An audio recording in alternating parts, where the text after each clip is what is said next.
separar los comentarios, propiamente comentarios previos a la sesión, de la sesión que ya en estos momentos comenzamos. Y bueno, voy a... ¿Perdón? Cállenos a todos. Por favor, cállenos a todos. Sí, voy a favor. guardar a pedir silencio. Listo. Así ya no tenemos ruido.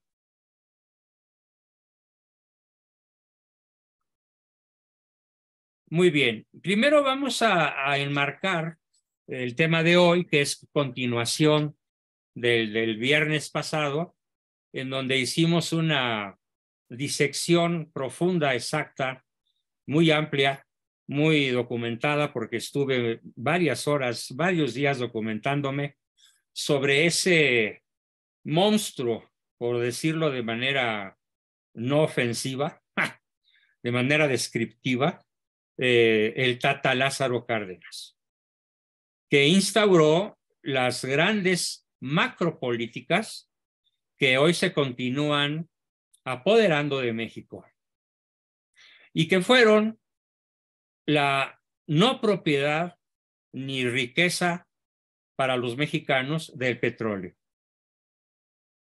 ¿Por qué? Porque se le entregó al sindicato la operatividad y le entregó a los yanquis la productividad en términos de dinero, en dólares. Segundo, la destrucción del campo.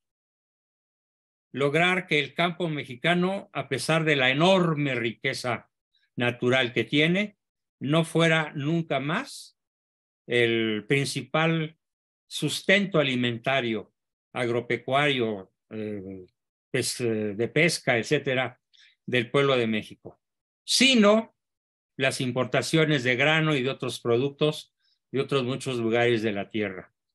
Y el más terrible de todos, la continuación del Pacto de los Generales con la destrucción en la mente y en el corazón, en el alma de la niñez, la juventud y en gran parte el resto de la población mexicana respecto del amor a Cristo.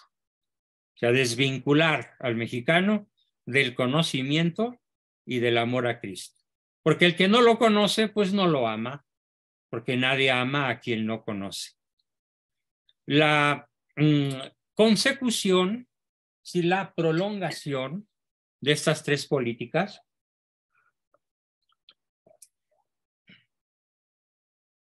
da como resultado el México de hoy. ¿Y qué tenemos en el México de hoy?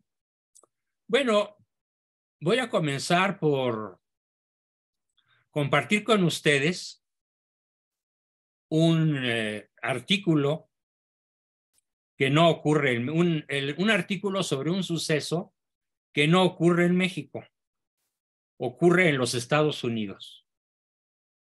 Pero ¿por qué es tan importante entender lo que ocurrió hace unos años en Estados Unidos? Por dos razones. Porque la izquierda más recalcitrante, la izquierda en el poder, la izquierda dueña de los capitales del planeta, la izquierda concentrada en el supremo gran sanedrín sionista, que es en línea sucesoria directa el grupo de personas o personajes que condenaron a Cristo a muerte. Entendió este grupo de poder que por ahí no es, que por la forma como pretendieron seducir, infiltrar y robarse, por así decirlo, al pueblo americano, al pueblo norteamericano, pues no les resultó. ¿Cómo es que lo intentaron? Vamos a ver cómo lo intentaron. Esto lo conocemos gracias a la obra extraordinaria de un obispo norteamericano, Monseñor Fulton Sheen. ¿Sí? Monseñor Fulton Sheen. Ricardo, ¿tú sabes cómo se escribe? Para que me hagas el favor de escribir su nombre en el chat del grupo Fulton Sheen. Bueno, pues Monseñor Fulton Sheen, y fíjense, este artículo que les voy a compartir hoy salió publicado justamente hoy, 25 de noviembre. Salió publicado en un portal que se llama ACI Prensa, Acción Católica Internacional Prensa. Y se titula Agente comunista quiso infiltrar a 1000 hombres en la iglesia. El obispo Shin cambió sus planes. Pero vean, por favor, cómo lo hizo para que entendamos el marco del combate en el cual estamos. Un combate espiritual, que en este caso fue ganado por Monseñor de una manera verdaderamente ejemplar y sorprendente. Vamos a ver qué nos dice él mismo. El obispo Fulton Sheen fue uno de los primeros telepredicadores católicos del mundo. O sea, tenía su propio programa de televisión, cosa que no deja de ser extraña en un país como Estados Unidos. Pero bueno, él se las ingenió y logró el permiso de las autoridades correspondientes para poder transmitir durante décadas su programa sobre la fe católica.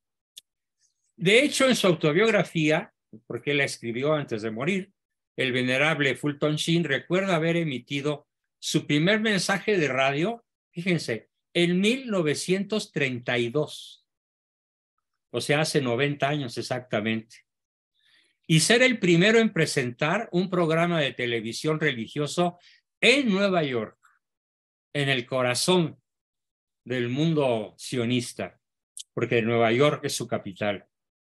Ya en la década de los 50, 20 años después, millones de estadounidenses vieron su inspirador programa de televisión que se llamó Vale la pena vivir. Así lo tituló él, Vale la pena vivir. Y obviamente este título pues atrajo gente de izquierda, de derecha, de centro, comunistas, ateos. ¿Por qué? Pues a todos nos llega la frase de vale la pena vivir. La voz melodiosa de Fulton Sheen lo convirtió en un atractivo portavoz del catolicismo estadounidense. Sin embargo, también destacó por ser un enemigo declarado del comunismo. Aquí es donde esta anécdota comienza a tener relevancia para nosotros y en este momento de nuestra historia, en este momento de nuestro combate. Él declaró al comunismo como una ideología atea que busca destruir nuestra religión. El régimen antidios es siempre el régimen antihumano. ¿Por qué le di tanta importancia a esta anécdota sobre este personaje? Porque justamente lo que quiero resaltar ante ustedes y ante todo mis grupos y visitantes que a veces me siguen con alcances de hasta 500,000 de personas en mi Facebook, que estoy resucitando. Ya esta semana logré alcances de 55,000 después de haber estado muy bajo durante algún tiempo. Bueno, quiero que todo mexicano sepa que lo que padecemos en México es un régimen antidios. Pero por ser un régimen antidios, Monseñor J. Fulton Sheen, desde hace 90 años, dejó bien claro que el régimen antidios es un régimen antihumano.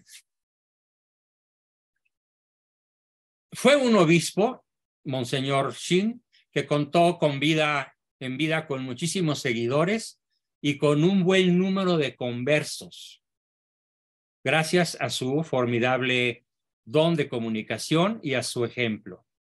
Pero en esta ocasión les voy a platicar cómo pudo él minar y destruir a fondo los planes de una rabiosa comunista a la cual me voy a referir a continuación.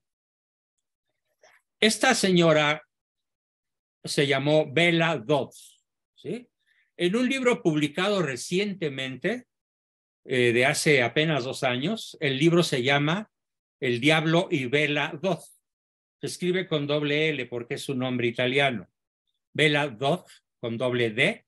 El libro en inglés se llamó The Devil and Bella Dodd, El Demonio y Bella Dodd, del que habla el diario católico Catholic Register, que allí se cuenta la historia de cómo, mientras el Partido Comunista de Estados Unidos intentaba infiltrarse en la Iglesia Católica, su agente principal se convertía al cristianismo. Un tremendo golpe para el comunismo, que su agente principal, la que estaba segura, rabiosamente segura, de infiltrar 1,000 hombres, 1,000 sacerdotes, obispos, arzobispos, líderes de opinión en la Iglesia Católica estadounidense, fue convertida por Monseñor Sheen. Eso nos lo narra el libro del Diablo y Bela Dodd. Esta señora, nacida en 1904, fallecida en 1969, era miembro del Comité Ejecutivo Nacional del Partido Comunista y quiso infiltrarse con más de 1,000 hombres en los seminarios católicos. Sin embargo, ¿qué creen? Dios se infiltró en su corazón y Monseñor Sheen la atrajo a la Iglesia Católica. Sheen se puso a platicar con ella en la nave principal de la Catedral de Nueva York, de San Patricio. Una catedral pequeña, pero hermosísima, en el centro de Nueva York. Y cuenta ella: el Monseñor Sheen me dejó llorar, arrodillados ambos, y luego, sin darme cuenta, descubrí que ambos estábamos de rodillas ante la Santísima Madre en una pequeña capilla adjunta. Cuenta Bela Dodd en el libro que ella escribió y que apenas se acaba de publicar. El arzobispo le dijo: Bela, si quieres proteger a las personas a las que dices que amas, si quieres proteger a las personas, a la gente de este país y a todos los seres humanos del mundo, debes saber algo sobre el cristianismo. Sheen le entregó un rosario y la dejó irse. Veamos la biografía de Bela Dodd y luego veamos nuevamente qué pasó con ella a partir de que el Monseñor Fulton Sheen le entregó el rosario. Bela Dodd había nacido en Italia y emigró de pequeña con sus padres a Estados Unidos. Se graduó en leyes en la Universidad de Nueva York, en una época en la que ya se reconocía como militante agnóstica. En 1932, con apenas 28 años, ya era una de las más activas dirigentes del Partido Comunista y acabó formando parte de su comité de dirección. En 1949, sin embargo, fue expulsada. El Partido Comunista alegó que en su labor como abogada, ella había defendido en un pleito legal a un propietario frente a un cobrador de rentas, contraviniendo las normas de la organización contra la propiedad privada, porque conocemos cómo el comunismo lo primero que determina extinguir es la propiedad privada. Y como Bela le dio la razón al propietario y no a su adversario, esto provocó que fuera expulsada del Partido Comunista en una época en la cual estaban de moda las clásicas purgas internas de los partidos comunistas, en pleno auge de la época llamada el estalinismo. La noticia de su expulsión, dada su notoriedad, pues fue publicada por todos los periódicos. Bela lamentó que muchos de sus compañeros aceptaran las consignas del partido que la acusaba de fascista. Por aquel tiempo, Bela Dodd conoció a Fulton Sheen, quien había llegado en 1951 a Nueva York como obispo auxiliar. Desencantada,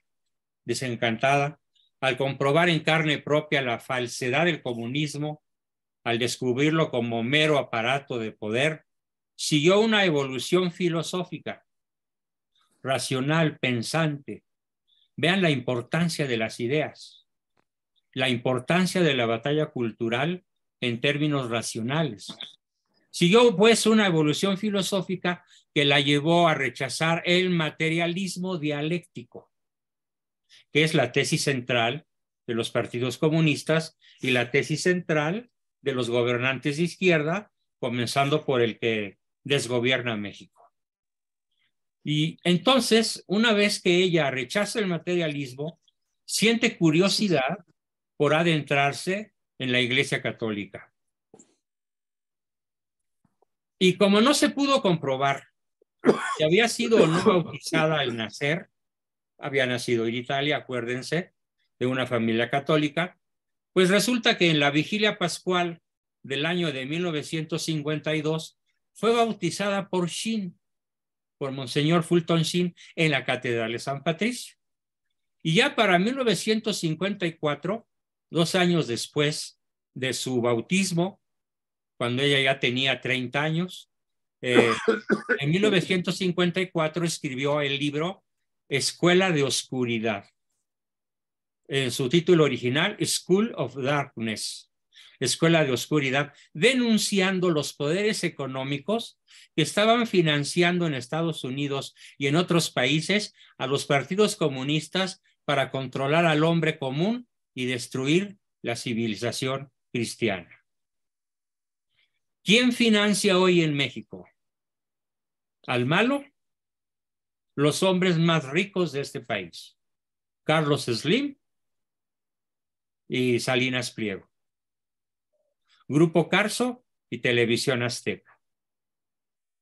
Y algunos otros grupos que sería muy largo enumerar.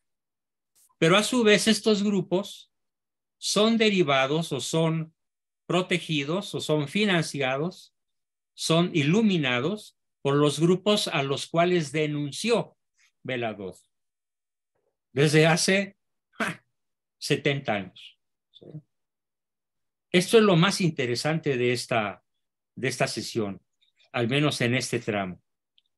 Al denunciar ella esto, con el título de Escuela de Oscuridad, enfurece a los líderes del Partido Comunista y entonces se proponen ellos, los dirigentes comunistas, desacreditar a Velador. Pero ella se recrudece, se aferra más al cristianismo y denuncia entonces algo más que estaba secreto. En los años 30, denuncia ella, en 1952, o sea, 22 años después, introdujimos a 11 hombres en el sacerdocio con la misión de destruir a la iglesia desde adentro. Ahora están en lugares elevados, esos 11, desde donde trabajan para debilitar la actitud de la iglesia contra el comunismo. Esto fue tan terriblemente real que les platico un hecho muy doloroso. En el Concilio Vaticano II, a lo largo de su realización y en los momentos cruciales de su culminación, de su entrega de resultados, por así decirlo, de su acta constitutiva como concilio aprobado por la Iglesia, la consigna que estos lograron fue la no condenación del comunismo en el Concilio Vaticano II. Para que vean la fuerza de la batalla espiritual cuando los que la libran no tienen disposición al martirio. ¿Qué obispo en México está dispuesto al martirio para denunciar lo que hoy padece México? Bueno, lo acabamos de ver en el muy valiente obispo don Ramón Castro y Castro, con sus 2 cartas, una dirigida contra la destrucción del INE y la otra dirigida contra la prohibición de colocar nacimientos en la vía pública con permiso o financiamiento de las autoridades. Con estas 2 cartas se demostró que al menos una persona, y tal vez los otros 2 que firman con él, todavía están dispuestos a dar la batalla, pero todos los demás guardaron silencio. Nadie se pronunció. Y desde luego no se pidió a los fieles que en las iglesias se publicaran estas 2 cartas. ¿O algunos de ustedes la escuchó? En las últimas misas de los 2 últimos meses, por supuesto que nadie. ¿Por qué? Porque la iglesia en México es una iglesia cobarde, es una iglesia de silencio. Y yo diría incluso que hasta de complicidad. Por esa razón cobra particular importancia la denuncia escrita y publicada de una valerosa mujer que fue líder comunista y gracias a la influencia espiritual de Monseñor alcanzó la gracia de la conversión y no solo, la formidable gracia de ser una guerrera cristiana. ¿Qué siguió? Bueno, pues ella platica que en 1969, el autor del artículo platica que en 1969, un año antes de morir Bella Dodd, entendiendo que sus advertencias estaban cumpliendo, hizo un intento por volver a la política, Bella Dodd, pero desgraciadamente apenas obtuvo el 3% de los votos y por lo tanto su proyecto de partido desapareció. Pero queda su testimonio en este libro, ¿sí?, que se llama, como se los dije, Escuela de Oscuridad, ¿sí? Y en este nuevo libro se trata de conversión, de esperanza y de redención. Se trata de vencer al mal. Se trata de buscar un destello de fe, más allá de los fríos muros de la oscuridad. Escriben los autores en la introducción de este libro. El demonio y Bella Dodd tampoco rehuye la política. Hace referencia, por ejemplo, a la tan actual cultura de la cancelación, al recordar que algunos la llamaron racista y fascista en el momento que se convirtió al catolicismo. Y esta acción se repite, por ejemplo, con la famosísima actual líder católica, primer ministra de Italia, esa mujer que admiro tanto, de nombre Giorgia Meloni, que por declararse católica fue tachada de nazista y fascista. Algo verdaderamente inaudito, pero que es la táctica común del Partido Comunista en cualquier parte que se encuentre, como lo hace el PG todos los días cuando ataca a sus adversarios y nos llena de insultos, porque como no tiene argumentos, pues lo único que puede proferir son insultos. Los tres ganaron, dicen los autores del artículo. ¿Quiénes son ellos tres? Bella Dodd es una figura fundamental de la Guerra Fría, porque además se cambió de bando. Una valiente mujer norteamericana que luchó sin miedo contra el comunismo ateo. Escribe en el libro Sebastián Gorka, presentador de un programa de entrevistas en la televisión norteamericana. Y continúa Sebastián: ella no debe ser olvidada. Por fin, gracias a este trabajo, ya no lo estará. Al libro que se acaba de publicar.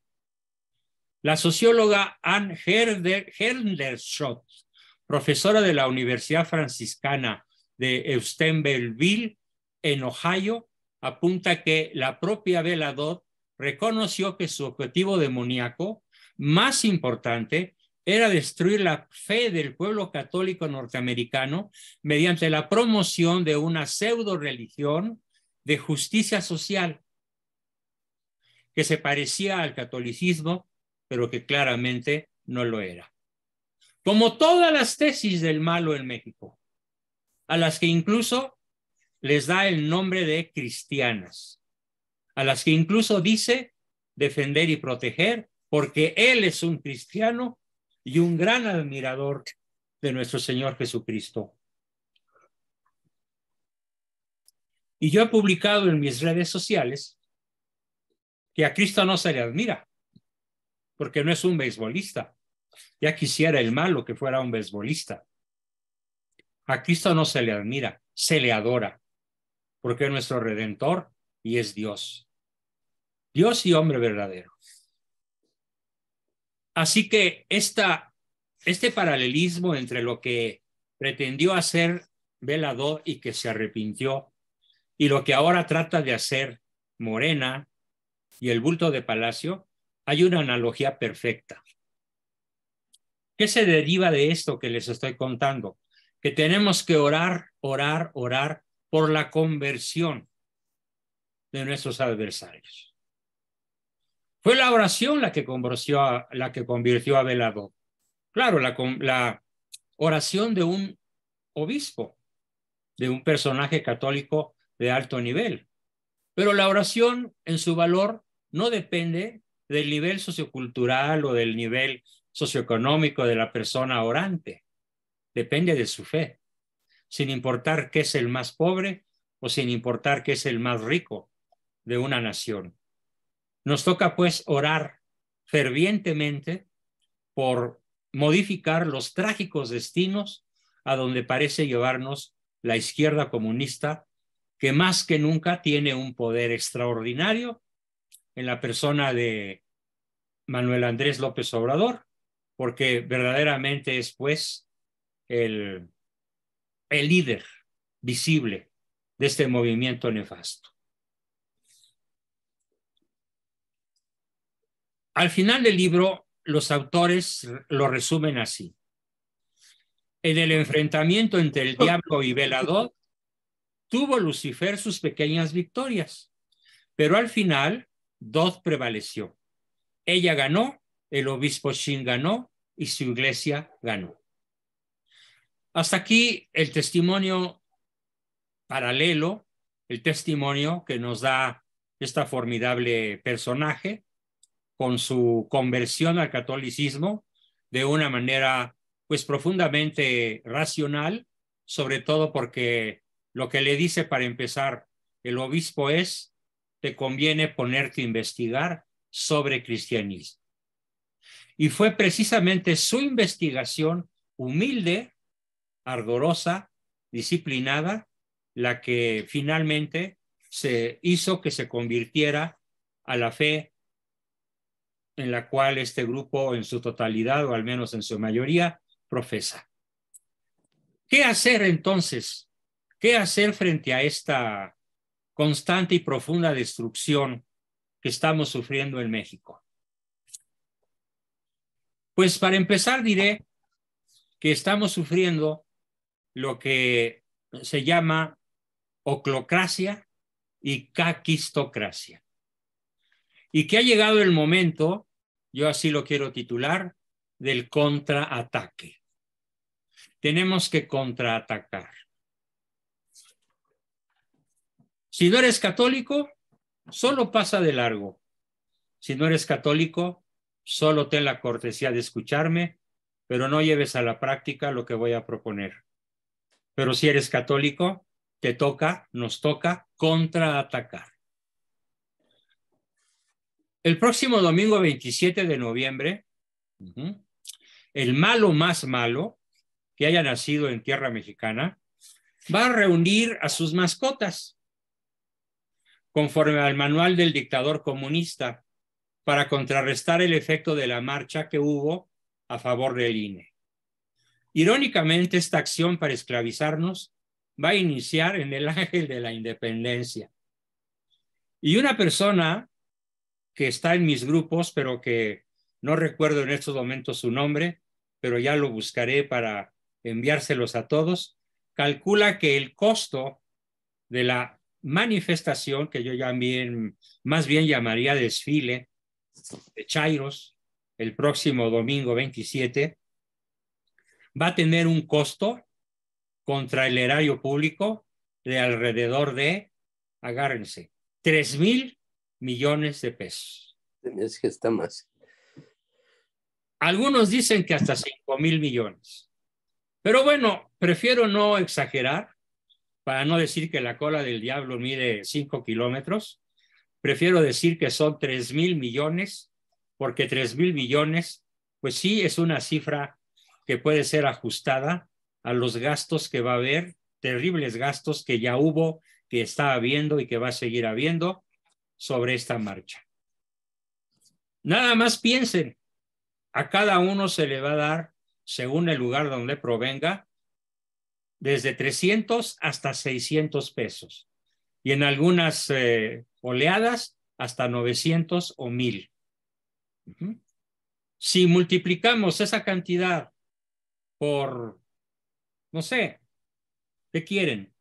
800,000, que sería igualar la marcha del 13 de noviembre, multipliquen 800,000 por 500 o por 300, más la renta de los camiones, más las tortas para todos, más las bebidas para todos, más 3 días de hospedaje, más 3 días de 300 a 600 pesos por día para gastos de alimentación, transporte y demás. O sea, es una erogación de dinero como nunca se había visto en la historia de México para enfocarse a una procesión que yo llamo la procesión del autoelogio, la procesión de la autocanonización por parte de este malvado personaje. Nos toca contraatacar. Ya es digno de notar que a las 3 de la mañana, 6 horas antes de la marcha, ojo, este es un dato duro, muy importante, que quiero que todos conozcan. Los cómplices satánicos de Malo van a realizar conjuros, sacrificios e invocaciones satánicas para fortalecer el efecto de la marcha. Todos vimos a Malo hacer ceremonias diabólicas, ceremonias chamánicas en su toma de posesión, en sus informes y en algunas otras ocasiones de cara a la nación, a él en lo personal. Ha tenido enfrente sacerdotes, por así llamarlos, satánicos, chamanes, y ha realizado obras de magia, conjuros, invocaciones a los 4 vientos de cara a la nación mexicana. Tal vez, como ha sido tan criticado por eso, ahora lo van a hacer antes, 6 horas antes de que comience la marcha. Conjuros, sacrificios y demás invocaciones satánicas para fortalecer el efecto de su marcha. Entonces tenemos que activar nuestra arma más poderosa. Como alguno de ustedes subió a uno de los chats, creo que a varios, una fotografía en donde va un automóvil y en la parte de enfrente del automóvil, al lado del volante, hay alrededor de 15 o 20 rosarios y abajo un letrero que dice: llevamos armas de alto poder. En efecto, el rosario es un arma de alto poder. Quien pueda rezar el rosario a las 3 de la mañana del domingo para contraatacar, pidiendo que San Miguel Arcángel sea enviado a destruir las insidias demoníacas, hará muy bien. De cualquier modo, es imperativo que hagamos silencio. Nos olvidemos del fútbol, al menos por unas horas ese día, y todos nos pongamos a rezar el rosario a las 9 de la mañana del día 27 para cegar y encadenar a los demonios. Tiene que ser la oración dentro de nuestra oración del rosario. La otra opción es, y aquí el autor o autora, no lo sé, de este artículo, utiliza un término, un neologismo formidable. Dice: la otra opción, la de no rezar el rosario, es apoyar la cubanezualización.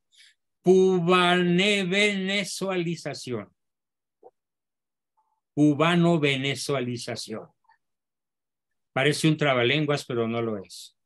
Es la realidad de lo que está ocurriendo en México, de lo que va a ocurrir si doblamos las manos, si no sacamos esta arma poderosa y si no oramos por México con toda la intención de que los fines malvados de este personaje siniestro se vean obstaculizados e incluso fracasados. ¿Qué convirtió a Abel Adod? El rosario de una persona, de Fulton Sheen, y la recomendación a su intelecto: te conviene aprender algo sobre el cristianismo. Y Abel Adod llegó a ser una de las católicas más prominentes, más bravas, más guerreras de la Unión Americana. Así que esto es muy serio, demasiado serio. No hay reversa. Debemos pedir a Dios que rompa el hechizo que ha convertido en chairos a 32 millones, o que ha convertido a los chairos que ya lo eran en adoradores de un falso Mesías, que ha convertido a cientos de miles de personas en adoradores sectarios de malo, porque incluso a las puertas de la Catedral Metropolitana de la Ciudad de México hay personas que se reúnen a pedir limosna para San AMLO, porque lo consideran un santo. Les estoy platicando lo que está sucediendo acá y que no me extrañaría que esto mismo estuviera sucediendo en otras partes del país. Así que para que recuperen la conciencia y la razón, si la recuperó la jefa estadounidense del Partido Comunista en los Estados Unidos, después de una militancia de toda su vida, si el Rosario y la inteligencia la convirtieron en una poderosa líder católica, con millones de seguidores en sus programas y ahora con millones de lectores de sus libros, ¿por qué no intentarlo esto mismo en México? Sobre todo ese día. Somos los que podemos, así que a trabajar. Al menos un Ave María, rézala así con toda devoción. Como la que pido que hoy, a partir de hoy, y mañana sábado, y el domingo a las 3, y el domingo a las 9, sigamos rosario en mano para que al menos se disminuya relativamente el brutal impacto. No dudo, de ninguna manera dudo, que la cantidad de acarreados que logre reunir el PG supere el 1,5 millones, que serían casi el doble de los que se lograron el día 13. Pero claro, poderoso caballero es don dinero, y las personas que van forzadas. En su inmensa mayoría van forzadas. Se han publicado en la red multitud de cartas en donde los comités de las empresas, los comités de los sindicatos, los empresarios, los gremios dicen: la asistencia a la marcha es obligatoria o tus prerrogativas pueden ser suspendidas. Y ante esta amenaza, estoy seguro que cientos de miles de conciudadanos temblarán y van a ir a la marcha, aunque sea por dentro echando sapos y culebras.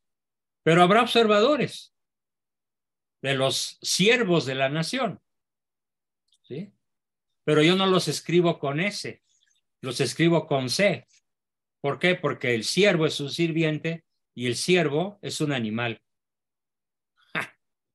No necesito explicarlo. Entonces, ahí tenemos lo que nos toca hacer.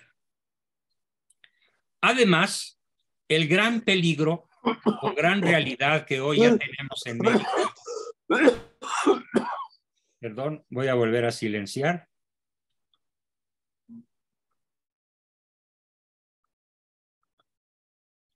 El gran peligro que hoy ya tenemos en México es un riesgo enorme, el riesgo de lo que se llama la oclocracia. Por favor, graben y escriban este vocablo, oclocracia, que significa la autoridad de un populacho corrompido y tumultuoso, formado por un despótico tropel, pero que no representa a la mayoría del pueblo de México. Esos chairos que votaron por Malo son los oclócratas. Ellos gobiernan. Y lo dice Malo, es la voz del pueblo bueno. El pueblo bueno es la chusma oclocrática. Tenemos entonces encima un peligro mortal y vigente, con la oclocracia que ya está en marcha, probablemente desde antes de que él asumiera el poder. Porque conforme él iba recorriendo todos los ranchos, poblados, ciudades pequeñas, capitales de la República, iba logrando formar una secta. Una secta que hoy tiene el poder de la oclocracia o gobierno de la multitud, el gobierno de la chusma. Pero aquí no basta, no para el peligro. ¿Qué genera la oclocracia? Pues necesariamente genera, atención, la caquistocracia. ¿Y qué significa caquistocracia? Pues significa el gobierno de los peores. Porque ¿qué puede producir la chusma? Pues vean, por favor, la lista de las personas, ¿sí?, oclócratas de la chusma que forman el gabinete de Malo y que todos ellos fueron priistas y que todos ellos son masones y que todos ellos son promotores de la ideología de género y que todos ellos son promotores del aborto, de la contracultura de la vida, y que todos ellos son promotores de la destrucción del país, porque es un pacto masónico con el Supremo Gran Sanedrín sionista, que es a quien obedece Malo, que es a quien obedece Biden, que es a quien obedece Justin Trudeau, el de Canadá, y que es el que obviamente obedece Maduro y el cubano y Ortega, el nicaragüense, y Boric, el chileno, y el argentino Fernández, y ahora el más monstruoso de todos, Lula en Brasil. Guerrillero, convicto, confeso, fraudulento, corrupto como pocos en el continente americano, pero que ya es el presidente electo del país más poblado del continente y de la otrora nación más católica de la tierra. Pues todo esto está ocurriendo ante nuestra impotencia, ante nuestro silencio, ante nuestra falta de oración, de penitencia, de sacrificio, de ofrenda de nuestras vidas, de combate abierto, como lo digo, de confrontación. Vamos pues por la réplica, vamos por una oposición radical, por una oposición valerosa, verdadera, auténtica, que se deje de componendas con el mundo. Tenemos que contraatacar. Si no lo hacemos, nuestro Señor nos lo va a demandar. Nos va a decir, yo a ti no te conozco. No estuviste con los míos. ¿Sí? Te guardaste. ¿Sí? Te ocultaste. Saliste corriendo. Preferiste no hablar. Preferiste no dar testimonio. Qué grave momento estamos pasando en toda América Latina, bueno, mal dicho, en toda Hispanoamérica, es como debemos llamarle al continente de la frontera de México hasta Patagonia, no América Latina, sino Hispanoamérica, porque somos hijos de España, no somos hijos de Roma, al menos no de modo directo, sino de España. Por eso es Hispanoamérica. Y más que nunca, Hispanoamérica está en la mira del comunismo internacional para convertirse en la nueva URSS. Nada más que allá se llamó Unión de Repúblicas Socialistas Soviéticas y aquí se va a llamar Unión de Repúblicas Latinoamericanas Socialistas o Unión Socialista de Repúblicas Latinoamericanas, porque ellos obviamente no van a decir hispanoamericanas. Así que, bueno, pues ya cumplí con mi deber de alertar y sobre todo tenemos que ver en términos de historia que lo que hoy está ocurriendo no hubiera ocurrido. Podemos remontarnos hasta Adán y Eva, pero me voy a remontar nada más 2 siglos y cachito. Todo esto no hubiera ocurrido sin la Revolución Francesa, que instaura la mal llamada democracia y de la cual hablaremos profundamente en nuestra próxima sesión. No hubiera ocurrido el proceso de paganización de todos los gobiernos europeos, casi, con excepción de, hasta cierto punto, Austria, en gran medida Hungría y hasta cierto punto Polonia. Todas las demás naciones ya se les olvidó que fueron fundadas por un mártir o por un héroe católico. Todas. Así que o regresamos a nuestra raíz católica o estamos perdidos. Después de la Revolución Francesa, ¿qué siguió?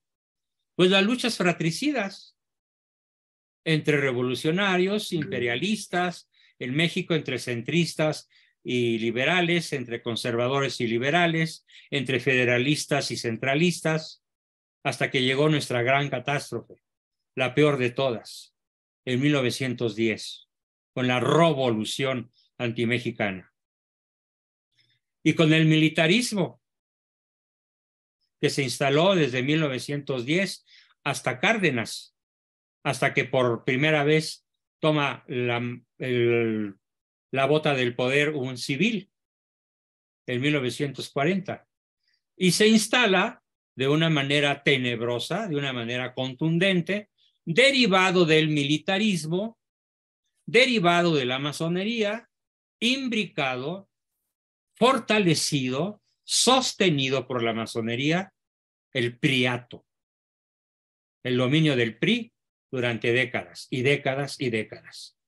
A tal grado que todavía hace algunos años yo pensaba que me iba a morir viejo sin ver la derrota del PRI. ¿Pero qué creen? No fue derrotado el PRI. Porque cuando subió el PAN con Fox, Fox no cambió un solo ápice. Fox no cambió una sola de las estructuras que había dejado el PRI. Para que el PRI no tuviera la presidencia, pero sí tuviera el gobierno en las finanzas, en las políticas públicas, en las relaciones internacionales, en los pactos internos invisibles, en el manejo del poder. El PAN solo tuvo un presidente tonto, cobarde y sin capacidad de gobernar, Vicente Fox Quesada. Y después, Calderón pareció tener la oportunidad de rescatar a México, pero no lo hizo. Combatió a todos los cárteles. Él en lo personal no se enriqueció, eso es cierto, ni Margarita, eso hay que reconocérselo. Pero protegió al Chapo Guzmán, porque el pacto con los Estados Unidos seguía vigente para proveer a 40 millones de consumidores norteamericanos de un pase seguro de sus drogas sin ningún riesgo de que ellos se quedaran sin su producto de adicción, sin ese Dios que es la marihuana, que es la cocaína, la metanfetamina y hoy el fentanilo. ¿Y qué decimos del actual? Bueno, pues del actual les tengo preparado para la próxima sesión un artículo que se intitula Malo el destructor de México, pero a partir de lo que hemos visto que ha ocurrido desde la Revolución Francesa hasta nuestros días. Y que es la acción denunciada por Veladot en su libro, en donde dice que el propósito de la izquierda, el propósito del socialismo, el propósito del comunismo, no es gobernar, es destruir nuestra fe. ¿Y cuáles son las principales estrategias para destruir nuestra fe? Las veremos con mucho detalle, con mucha amplitud y profundidad en nuestra sesión del próximo viernes. Por hoy termino mi exposición y pasamos a sus comentarios, preguntas y aportaciones de siempre. Adelante, por favor. ¿Quién quiere comenzar?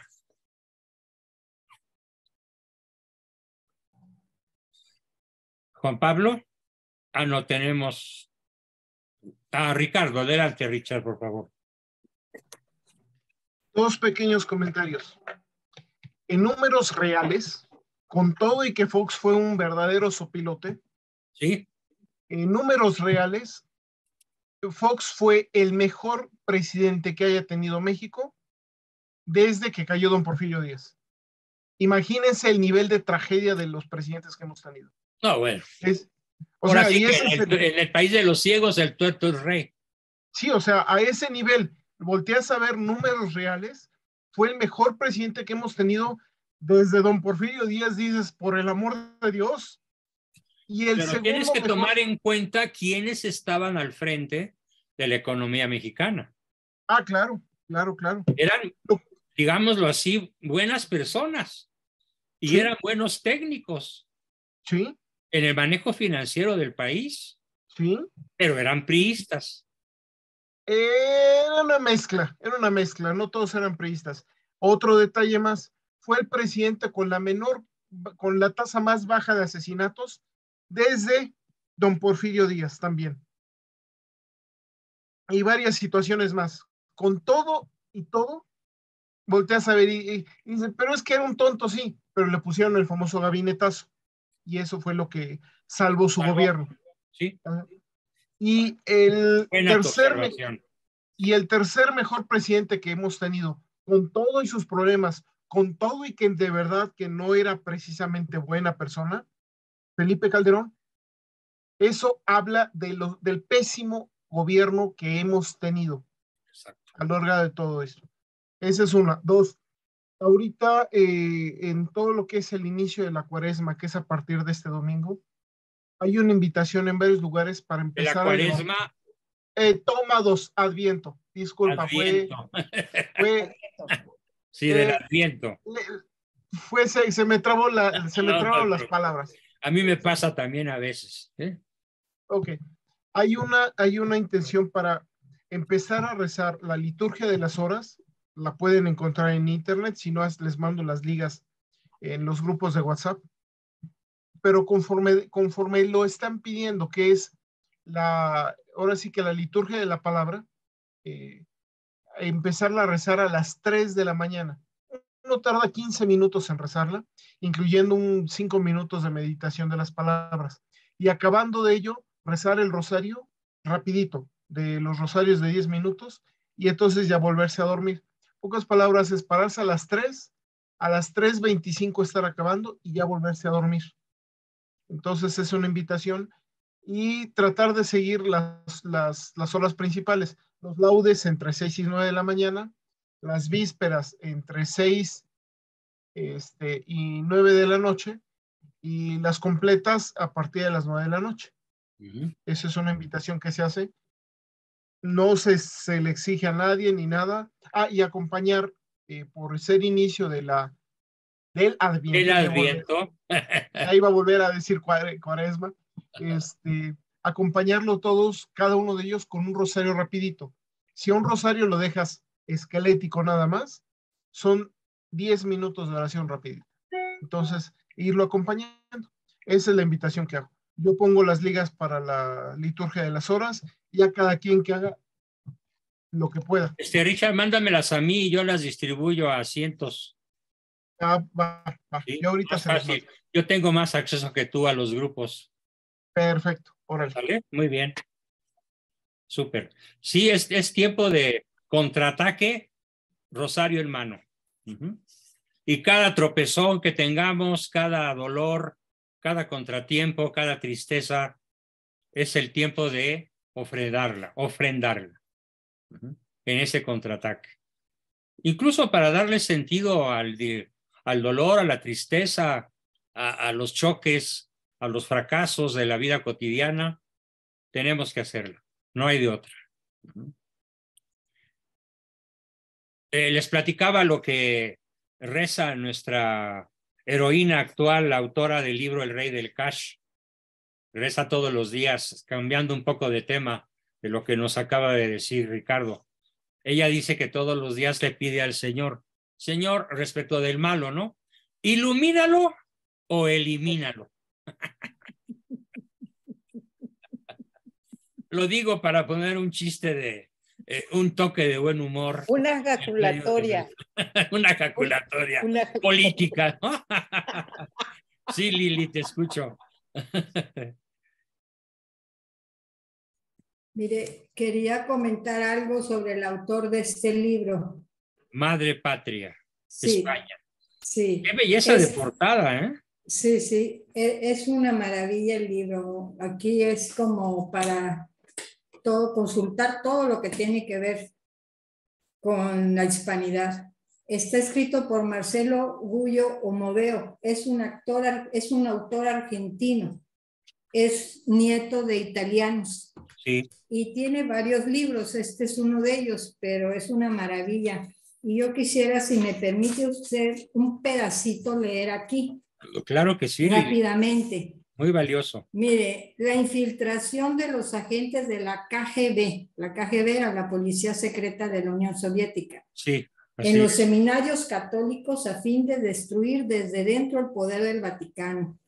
Dice, el desmantelamiento de la Unión Soviética ha permitido conocer que una de las acciones más importantes de la política exterior soviética de carácter encubierto llevada a cabo por los órganos de inteligencia del Estado aproximadamente a partir de 1933-36 fue la infiltración de agentes de la KGB en los seminarios católicos a fin de que intentaran con el pasar del tiempo ocupar los cargos más altos posibles dentro de la estructura de la Iglesia Católica.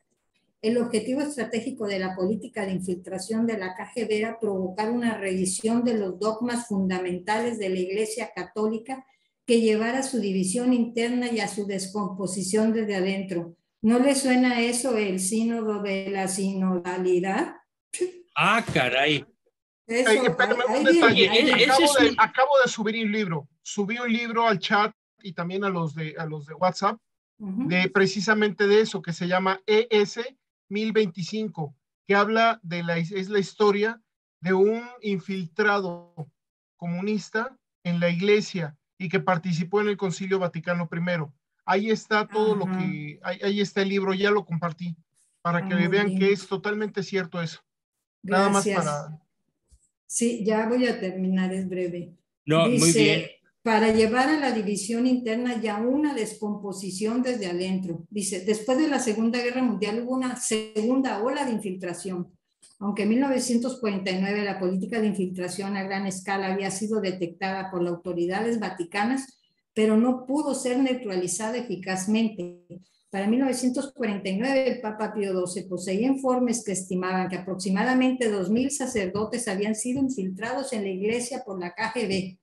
En 1959 la Policía de Investigación de París calculaba que solamente en Francia había 300 agentes comunistas infiltrados como sacerdotes en el seno de la Iglesia Católica francesa. La política de infiltración de la Iglesia Católica practicada por la KGB fue particularmente exitosa en Francia, Bélgica, Suiza, Holanda y Alemania. Que son justamente los países que más han dado muestras de cisma. Exactamente. Y ya para terminar, en 1974 un informe preparado por la TAN daba cuenta de que aproximadamente 3,000 sacerdotes eran agentes de la KGB infiltrados en la iglesia. ¿3,000 en el mundo o en Europa? Sí, en el mundo, 3,000. ¡Qué barbaridad! Principalmente en Europa. Es una cifra aterradora. Sí, hay un detalle más en cuanto a eso. Hay que recordar que cada uno tenía una función y algunos de ellos, no pocos, se lo aviso, no pocos, entraron a la iglesia para generar escándalo. Y entonces de ellos muchos de ellos son los pederastas. No todos, pero sí muchos de ellos, ¿de acuerdo? Y no solamente, no fue la única infiltración, sino también ha habido infiltración masónica, planeada exactamente igual. Sí. Entonces, de los, ahorita no me acuerdo cuántos sacerdotes hay en el mundo, 400,000 creo, estamos hablando de que entre comunistas y masones hay infiltrados como unos 10,000 sacerdotes. Fácilmente, pero lo peor de todo es que ocupan puestos líderes.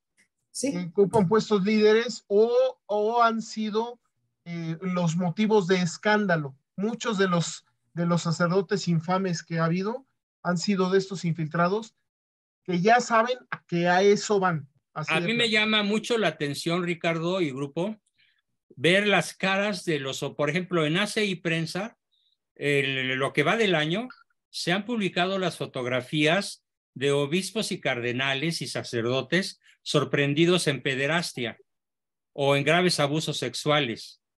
Y a mí me llamó mucho la atención la cara de cinismo, la sonrisa tipo malo que todos tienen. Algo así como si para eso se hubieran alquilado. Exactamente. Para ser sorprendidos en actos contra natura y de modo múltiple y frecuente. Hay un investigador psicológico, bueno, la cara es reflejo también de cómo es uno por dentro. Sí, y a mí me llama la atención el cinismo que demuestran. Y hay una cosa que está demostrado, las personas realmente malas comparten ciertos gestos. ¿Por qué? Porque ahora sí que la parte psique sale en los gestos que va teniendo la cara. Y hay varios detalles que uno de ellos me acuerdo es la comisura de la maldad. Es una curva que se les hace al final hacia abajo, sí. Hacia abajo. Y hay otros más, pero no recuerdo. Y curiosamente, todos estos sacerdotes malignos, infames, tienen muchas de esas características. ¿Por qué? Porque por más que uno quiera evitarlo, en la cara se le expresa. A mí, por ejemplo, bueno, basta con ver la cara que publiqué en mi Facebook de la Sheinbaum. Aterradora. Sí. Tiene más de 500 comentarios y todos dicen qué horror, es una bruja, qué espantosa, qué susto me llevé, no pude dormir. Bueno, y hay centenares de comentarios, todos atacando justamente el rostro de la maldad, como yo la publiqué con ese título. Y hay rostros, y uno ve los rostros de sacerdotes santos, de sacerdotes que de verdad se sacrifican. Es totalmente diferente. Y de monjitas que de verdad están entregadas al servicio de Dios. Muy diferente. Y uno queda maravillado de verdad. O sea, es la muestra, la diferencia. La expresión. La bondad y la maldad. Exactamente. Gracias, Richard. Tenemos a Alejandra Gama. Iba a comentarle otra cosa, profesor. Todavía no acababa. A ver, primero Lili termina y luego la señora Gama. Pues precisamente por eso estamos hablando de los años 30 y 40, que eran unos jovencitos, pues ahora ya son grandes cardenales. Sí, ahora ya tienen 70, 80 o más, claro. A la cúpula de la iglesia. Y otro comentario, yo grabé el domingo la homilía, una parte de don... Porque desde hace muchos años yo lo admiro, desde que llegó a ser obispo de Cuernavaca, don Ramón Castro. Al señor Castro, sí. Sí, y el domingo él habló duramente contra la impunidad y la corrupción en el sistema judicial. ¡Qué bien! Y todo lo que el INEGI había publicado. Le voy a mandar el video para que lo escuche. ¡Qué bien! Mándamelo, yo lo difundo, Lili. Con mucho gusto, ¿no? Ese es un material formidable, ¿no? Sí, es muy valiente el obispo de Cuernavaca y varias veces yo lo he escuchado hablar claramente contra todo lo que estamos viviendo. Bueno, eso era excelente, Lili, muchísimas gracias. Oye, qué bueno que ahorita en Cuernavaca tienen un buen obispo, porque no sé si el anterior o dos anteriores fue un infame. No, el infame se llamó el obispón rojo. Méndez Arceo. Méndez Arceo. Sí, era íntimo, amigo de enemigo personal de mi padre. Mi padre escribió artículos formidablemente certeros para destruir la fama que tenía como buen manipulador, Méndez Arceo. Sí. Mi padre no lo dejó hueso sano. Pues nada más voy a comentar una cosa de Méndez Arceo que nada más para que se den una idea. En una ocasión, un hermano mío lo fue a confirmar y en el atrio de catedral estaban las fotos de los caídos de Nicaragua, del Che Guevara, de los no sé qué perseguidos de los comunistas, sí. Todo eso increíble. increíble que eso estuviera dentro En el atrio de la catedral. catedral. Sí. Y algunas personas y allí le llamaban el obispón rojo. El obispón rojo, exactamente. Sí. Él Y fue el que llegaron a metió, tirarle pintura roja ahí en catedral, en las paredes y todo. Fue una época muy difícil. Muy Muy dura. triste, muy triste. Fue él el que metió en los seminarios el estudio de la psicología freudiana. No Creo solo que sí. el Y la teología de la psicoanálisis liberación. como obligatorio para los seminaristas. Sí, Los sí, seminaristas debían ser psicoanalizados. y no solo eso, sino que metió no sé teología cuánta de la ideología, liberación. no sé, Freudiana. sí, freudiana, e Sí, inclusive pero se hasta metió a través de las técnicas psicoterapéuticas. sí, sí, sí. Ese fue la punta de lanza. Hay que Ok. psicoanalizarse, ¿sí? Y bueno, pues a obedecer, ¿no? Al fin y al cabo.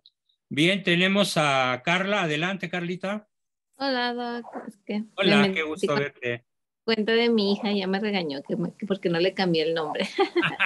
Bueno, Pero sí, yo además también comentar que pues yo, por ejemplo, ahí compré libros del Monseñor Charles Moore. a ver, Bueno, muestra bien la portada. se llama Asesinato en grado 33. Ah, qué interesante. La investigación del cardenal Gañón sobre la infiltración masca. Pues fíjese nada más, Doc, el cardenal Jean-Marie Villot era el secretario de Estado y era masón. A ver, repite su nombre que no te entendí. El cardenal Jean-Marie Jean-Marie Villot. Villot, sí. Era el secretario de Estado de Pablo VI y era Sí, masón. razón, sí.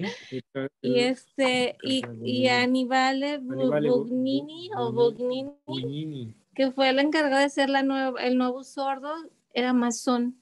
Sí, Aníbal Bugnini, que fue enviado a Irán, fue enviado a Irán como nuncio apostólico para que allá muriera. No, lo exiliaron a Irán precisamente Pablo VI. Pero pues y hay otros dos o tres nombres. Bayo, el cardenal Bayo también masón, era el encargado de ordenar a los obispos, doctor. Ay, bueno, sí. Y casi, todo eso viene en ese libro. Ajá, sí. Todo esto viene en el libro y como, ay, no, yo estoy así como que ya lo terminé y dije, no puede ser posible, Dios mío, pero bueno, al final Dios está en control, pero híjoles, no, sí, han estado tratando de destruir la iglesia desde dentro y con qué eficacia, ¿eh? Prácticamente toda Holanda, toda Bélgica, el norte de Alemania, Suecia, Noruega, Dinamarca, están en su poder. Francia en gran medida se ha mantenido estable porque la derecha católica, tanto los civiles, seglares, como los obispos y la autoridad eclesiástica en Francia, la derecha tiene un poder tremendo y un prestigio poderosísimo. Entonces yo a Francia la veo salvada, igual que a España, igual que a Italia. Pero el norte de Europa está protestantizado de una manera verdaderamente genial por parte del maligno. ¿Sí? Y gracias justamente a todo lo que hoy hemos contado. Y bueno, pues para allá va México, ¿no? Ese término de Cuba venezolanización está genial. Aprovecho ahorita para hacer algunas aclaraciones. A ver, alguien preguntó cómo se escribe Bella Dodd. Se escribe Bella con B de burro, Bella, D-O-D-D. Para que busquen sus obras en la red. Pueden poner obras de Bella Dodd y ahí les va a dar un material riquísimo. Sobre todo los dos libros que mencioné. Y muy probablemente se puedan conseguir en Amazon o en la red, incluso ya traducidos al español. Bien, otra pregunta por aquí es el nombre verdadero de el premier canadiense. Es Justin, pero se pronuncia Justin en francés, pero digamos castellanizado, Justin Trudeau, con doble, es el diptongo francés más frecuente. Trudeau se pronuncia. Justin Trudeau, una tremenda amenaza desde el mundo de la izquierda, pero brutal. ¿Sí? Oiga, profesor, un detalle nada más. Sí. Ciertas fuentes hablan de que es hijo de Fidel Castro. Por eso puse que era Justin Castro. Por eso es, porque por eso mira, no te pesqué la ironía, Alicia. Claro, claro. Justin Castro. Híjole, hasta ahorita caigo en la cuenta. La mamá de él estuvo en Cuba antes de que él naciera ahí un tiempo y era muy amiga de Castro. Sí, seguramente. Además, este era un toro de, ¿cómo llaman? El semental. Castro era un semental. A eso se dedicaba, aparte de matar gente adversaria, ¿no? Bien, tenemos a Andrea Medina, a Eunice. Adelante, Andrea, y luego Daniel.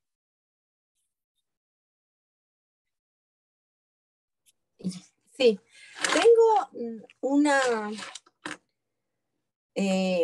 duda. Bueno, yo no sé mucho de los concilios, yo no he estudiado, no he leído nada sobre eso, pero me gusta... Pues te va a tocar, Andreita, te va a tocar. Sí, me va a tocar, pero estuve viendo un poquito, porque siempre trato de informarme, ¿no? Y estaba escuchando en un canal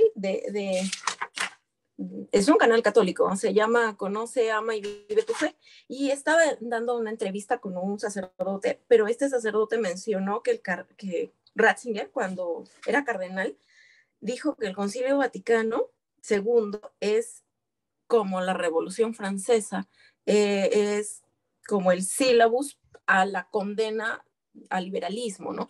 Yo la verdad no lo entendía muy bien, sigo sin entenderlo muy bien, pero ahora con lo que están hablando, ya como que me voy haciendo la idea, ¿no?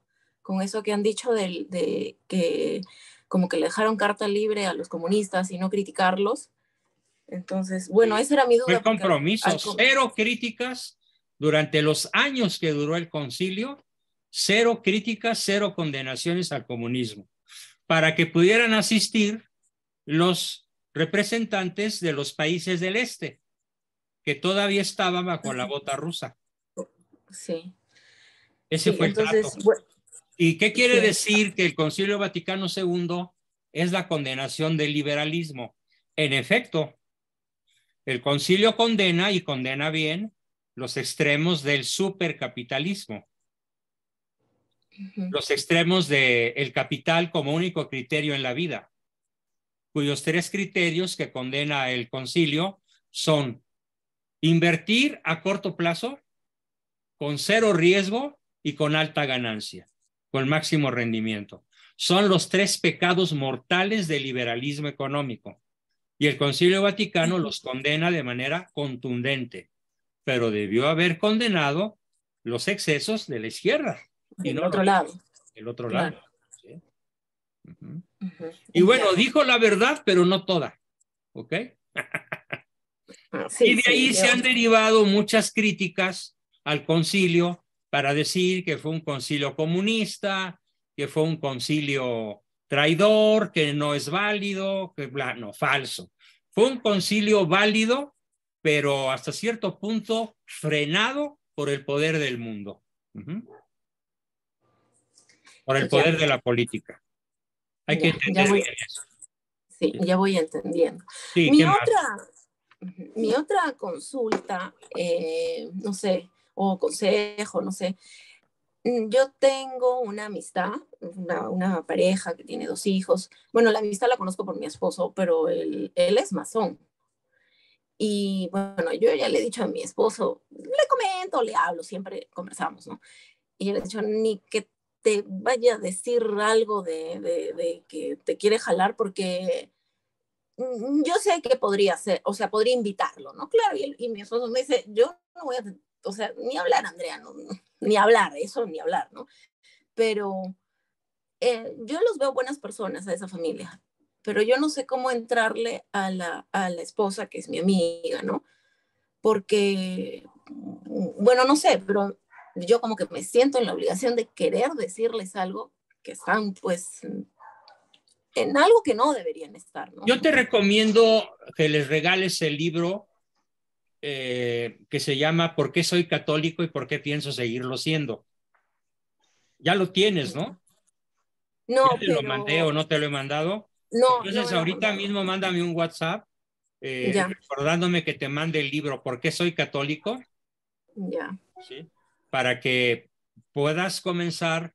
Si no, no vamos a atacar por el lado de la masonería es un horror, no, no, no. Ujú, Vamos primero a darles la parte brillante, la parte luminosa. ¿Por qué soy católico? Para que ujú. después, con esa base, puedas condenar la masonería desde esa trinchera. ¿Puedo Ya. hacer un comentario, Doc? Adelante, claro que ¿Cómo sí. está? Carlos, adelante, qué Eh, gusto saludarte. Igualmente, Doc. Buenas noches a todos. Yo te recomendaría también, y algo que me quedó muy grabado en un testimonio del padre Fortea, que él tenía amigo y socio un masón. Cuando se dio cuenta de eso, él fue muy claro y le dijo, ¿sabes qué? Yo no puedo seguir siendo tu amigo. Claro que me imagino que va a depender de qué nivel de masón sea, pero pues al fin y al cabo todos se las huelen desde el principio que eso no va bien. Entonces, eh, pues yo digo, no sé tu labor de tratar de evangelizar a ellos, pero pues bueno, yo tendría cuidado y me alejaría de ellos, pero igual está la oración para que se conviertan sus corazones. Nada más era hacer mi comentario. Sí, pero Gracias. muchas gracias, Carlos, muy, muy apropiado. Termina tu intervención, Andrea, para dar paso a otros. Adelante. Sí, no, eso nada más, ¿no? Porque como comentaba, creo que está haciendo mi estrategia sin haberlo pensado, porque mi abuelo era masón. Entonces, como que mi familia, de parte de mi mamá, sí lo ve bien. O sea, ser masón, ellos como que lo ven bien, como que incluso lo sube de No, estatus, ¿no? Y es la bueno, fuerza terrible. terrible, es la fuerza seductora del maligno, ¿no?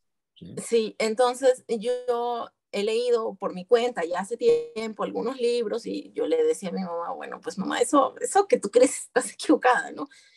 Pero bueno, como que zanjé ese tema, no volví a hablar nada porque mi mamá pues lo tiene como que bien arriba su papá, que bueno, ya falleció.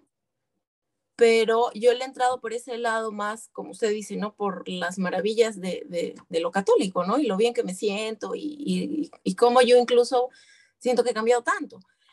Y, y mi mamá nomás me dice, ay, mija, creo que se está poniendo cucufata. Acá es una palabra que se usa mucho, ¿no? ¿Cucufata? Y yo le, cucufata.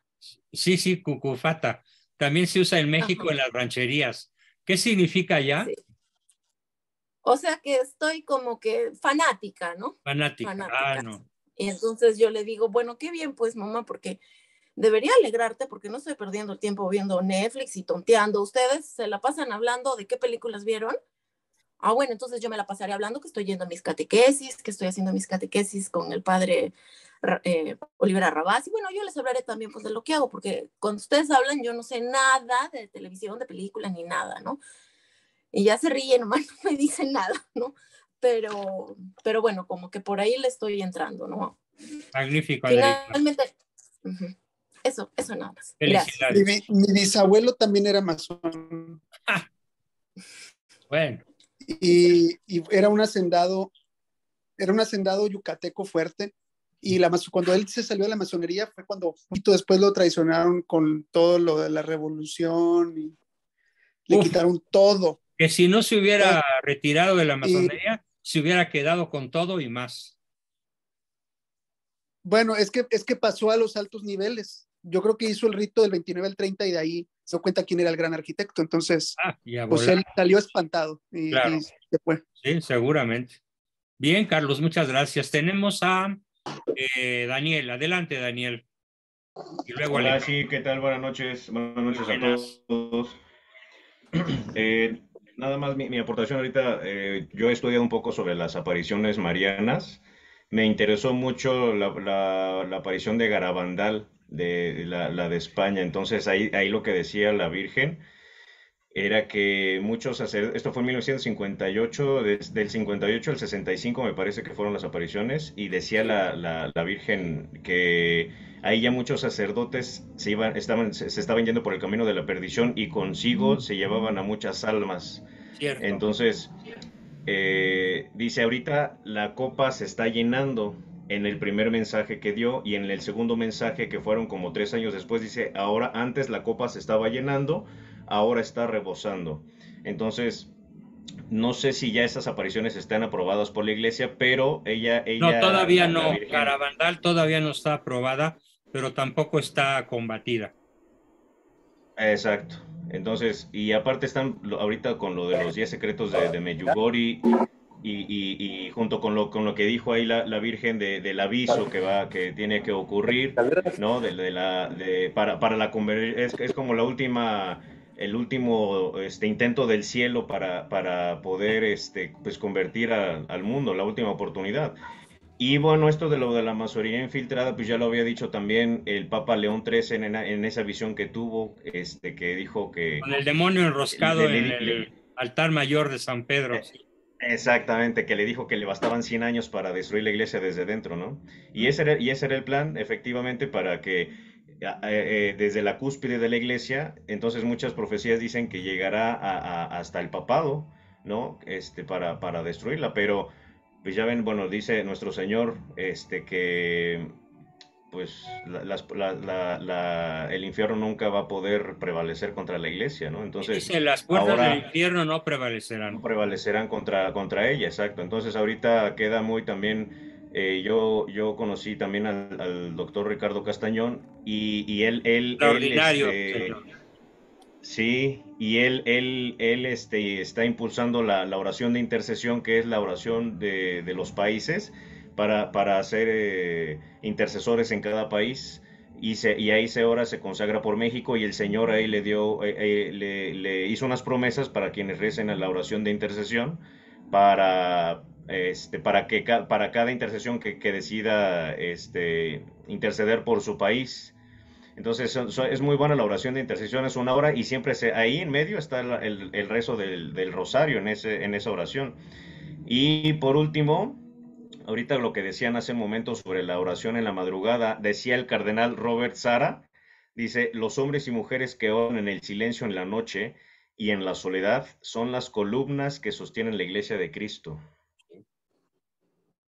Magnífica aportación.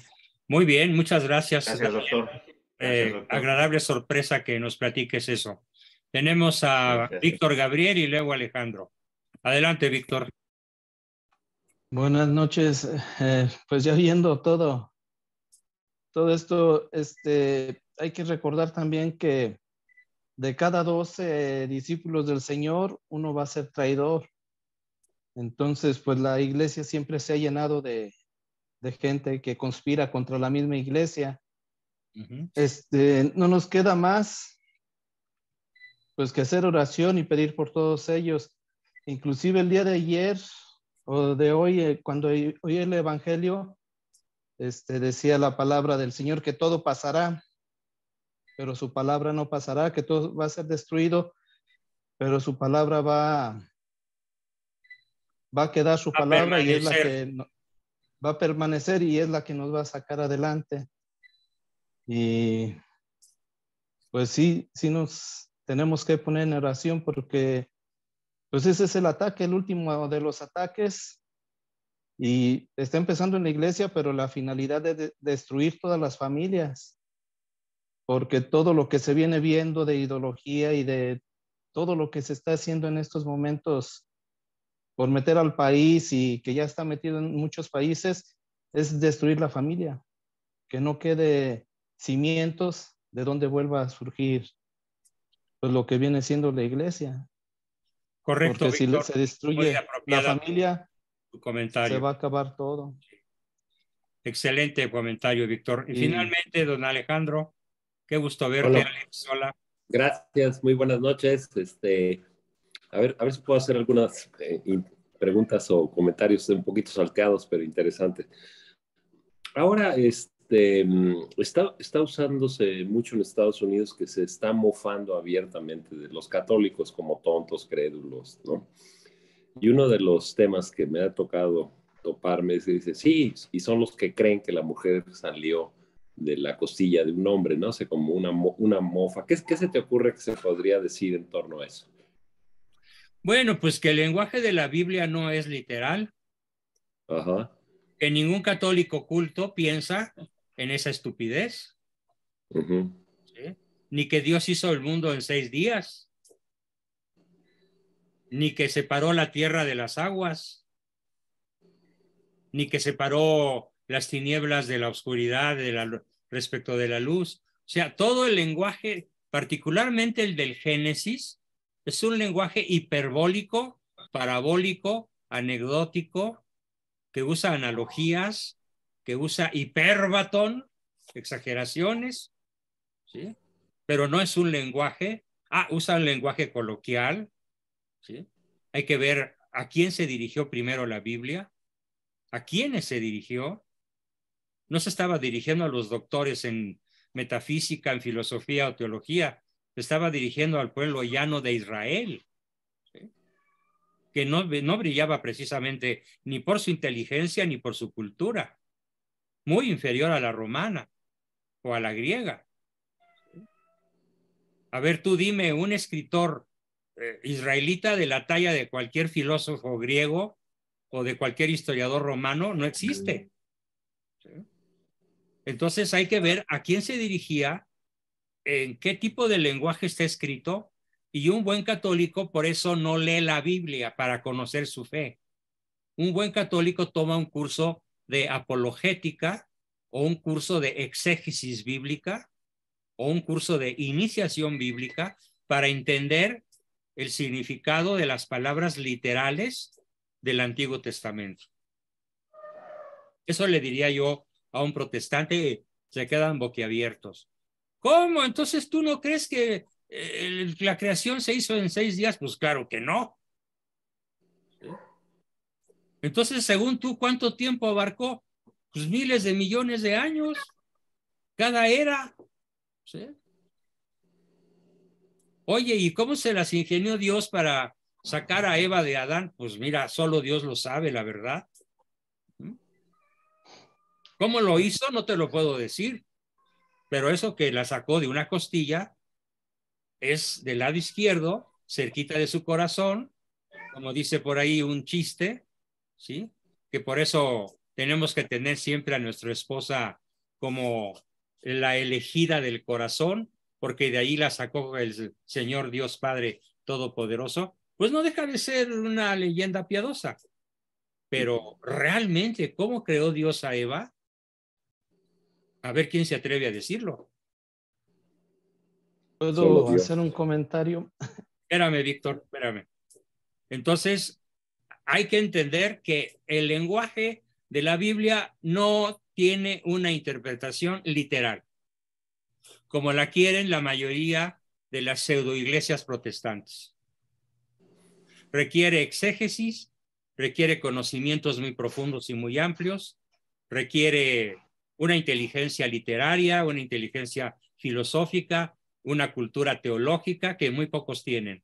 Por esa razón, la recomendación de la Santa Madre Iglesia es: no pretendas conocer tu fe a través de la Biblia. Conoce tu fe a través de las encíclicas papales. Es así. Ahí tienen todo el rigor necesario para ser entendidas tal como están escritas. Bien. Okay. ¿Qué más? La otra pregunta, para entender bien esto de Pemex, el hecho de que se haya entregado los sindicatos, pues es muy claro, ¿no? Pero el hecho que, digamos, o sea, el usufructo económico cae en manos del gobierno, sí, pero ¿por qué no, se dice en manos de los yanquis? Eso es lo que no entiendo bien cómo. Es muy fácil. El 80% del crudo mexicano es refinado allá. Exacto. Y luego nos lo venden en forma de gasolina.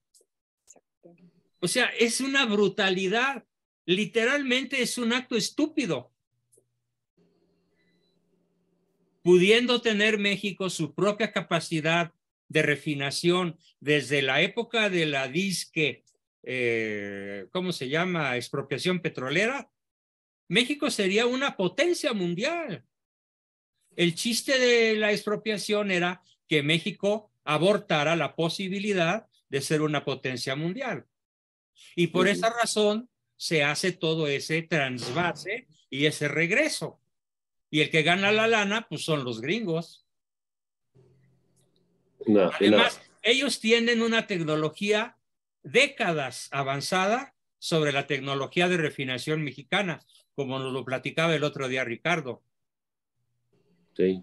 Entonces aquí refinar un barril de petróleo creo que sale algo así como en 14 veces más caro que refinarlo allá. Entonces, ¿quién vende la gasolina a Europa ahorita en la guerra? Pues los gringos. Y los mexicanos, pues milando como el chinito, ¿no? Mientras los gringos mantienen su economía gracias a la guerra de Ucrania. Y por eso Occidente mantiene la guerra. Porque ya le hubieran podido decir a Ucrania, estate quieto, a ver, cede el oriente, no es tuyo, es de Rusia desde la época de los zares, ya cállate, deja de gritar, deja de pelear. Eso no le conviene a los gringos, y mucho menos a la banca gringa, que es sionista, y que además es miembro del Gran Sanedrín. ¿Qué le conviene? Pues que se sigan destruyendo ambas naciones, sobre todo Ucrania. Qué triste, pero así es. El gran culpable de la guerra de Ucrania no está ni en Ucrania ni en Rusia. Está en Washington. Sí, terrible, pero así es. Sí. Okay. Esas eran así como gracias, muy buenas explicaciones, Juan Bosco. Nada más regresando un poquito a nuestros temas, cuando, bueno, en cuanto a Calderón, yo tenía muy buena impresión de él, al principio y durante largo tiempo. Y una de las cosas que me pareció es, mira qué tontos somos los mexicanos que se le desprecia tanto y se le agrede. Cuando es uno de los jóvenes líderes del Foro Económico Mundial, los cogieron. Yo en esa época pensaba que el Foro de Davos era todo dar. No, bueno, pues no, pues es donde radican los poderes globales reales. Por eso, son los que mueven las fichas del ajedrez en el tablero global. Sí, pero entonces el hecho de que, bueno, Angela Merkel, Trudeau, la pandilla de fascinerosos, ¿no? Pero entonces Calderón está dentro de ese grupo. ¿Por qué? Porque entonces, es muy inteligente, eso ni duda cabe, es muy listo y es muy culto, pero no es un buen católico, no lo es. No, entonces ahí hay que poner unas comillas grandototas, porque el mismo Putin es también salido de los Young Global Leaders que le llaman del foro global. Entonces, aunque él ya se salió, él ya no fue a la junta. Ajá. Sí, y ya por último, nada más en cuanto al tema del Vaticano y quien ocupa la Santa Sede, pues hay toda una documentación muy amplia. Yo tengo ahí, si alguien quiere, se las puedo enviar, que es sobre el tema de la primavera católica, se le llama, y luego la mafia de San Galo y la intervención de John Podesta en toda esta manipulación ligada a los Clinton. Entonces ahí es como también otro paréntesis de investigación y cuestionamiento enorme, ¿no?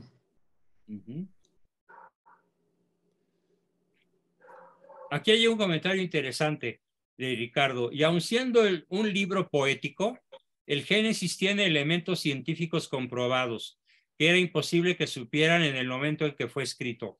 Cierto. Eso lo demuestra un libro que se llama Y la Biblia tenía razón. Pero ya sería para ahorita un tema sumamente largo, pero lo podemos ver más adelante, ¿no? Sí, porque sí hay cosas que son probadamente científicas desde el Génesis. ¿Cómo se llama ese libro? Perdón. Y la Biblia tenía razón. Gracias. Así se llama. Y la Biblia tenía razón. Búscalo en la red, seguramente lo encuentras. Ya lo había yo subido al grupo varios, pero si no lo bajaron, díganme y si lo vuelvo a subir a los grupos. ¿El de la Biblia tenía razón? Sí. Vuélvemelo a mandar para yo repartirlo, Richard, por favor.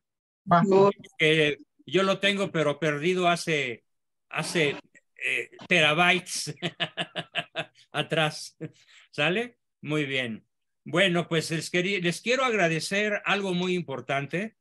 Por primera vez en muchas sesiones, los 66 participantes permanecieron hasta el final de la sesión. Gracias a los que permanecieron, a pesar de que en otros viernes, en otros miércoles, en otros lunes, pues rápidamente al terminar yo mi exposición, empiezan a hacer mutis y se van sin despedirse. Ahora permanecieron la totalidad de los participantes y es algo que me da mucha fuerza, mucha esperanza de poder seguir trabajando con todos ustedes para seguir denunciando el mal y proclamando la verdad. Al menos en el grupo Viernes, en el ámbito sociocultural, sociopolítico, histórico, en el cual México pues es una ficha importantísima en el concierto de las naciones.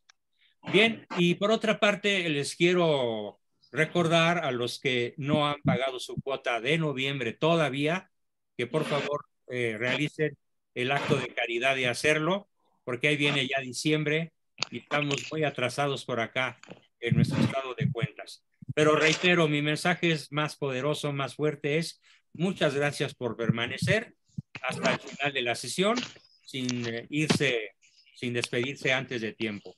Gracias a todos y espero escuchar sus despedidas. Gracias, maestro. Gracias, maestro. Dios los bendiga. Gracias. Gracias. Buenas noches a todos. Gracias. Gracias, hermano. Viva Cristo Rey.